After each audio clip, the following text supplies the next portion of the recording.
The first verb in a sentence establishes a time frame for the rest of that sentence, affecting the tense of any later verb, infinitive, participle, or gerund. A reader will likely be jarred if one of those later forms unexpectedly drops out of the time frame. Here's an example. When he phoned her. The verb form here, phoned, is the past tense of the verb phone. This is the past tense, thus the time frame for the first part of the sentence is in the past tense. As a result, the time frame for the second part of the sentence should also be in the past tense. But this sentence has been written in the present tense. How would we correct that? Well, we would make sure that the time frame agreed from the first half to the second half of the sentence. The past tense of tells is told. Now the sentence has been corrected. The first half and the second half in the sentence are in the same tense, which means they're in the same time frame.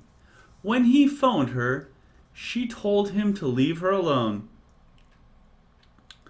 Although this principle looks clear enough, applying it consistently can become difficult in certain circumstances.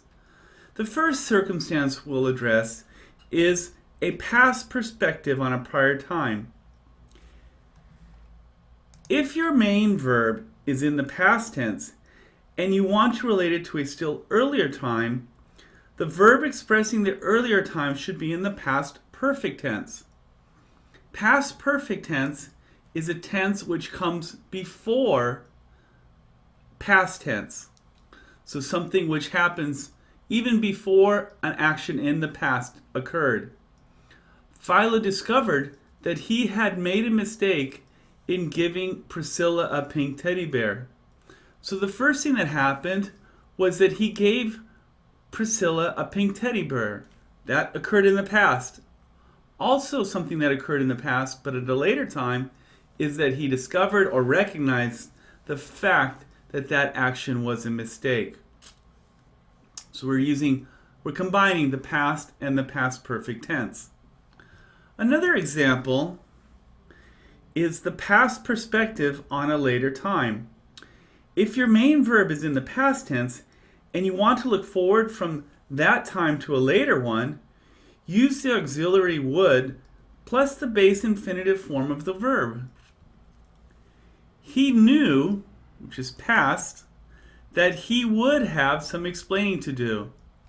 So what we're doing is we're creating a perspective in the past tense or in the past time frame where Philo discovers that in a future time or later time from that past time frame, he would have some explaining to do. Gets a little complicated, but this is the kind of perspectives of time frames that is often used in storytelling or in literature or in case studies or in any kind of anecdotes. Here's another use of the verb. When Philo sees her next week, she will have exchanged the teddy bear for tickets to the recital. So, in the first part of this sentence, we have the present tense. However, Philo is imagining a future time, and he is imagining that some kind of action will be completed before that future time. When he sees her next week is in a proposed future time, she will already have exchanged the teddy bear for tickets to the recital.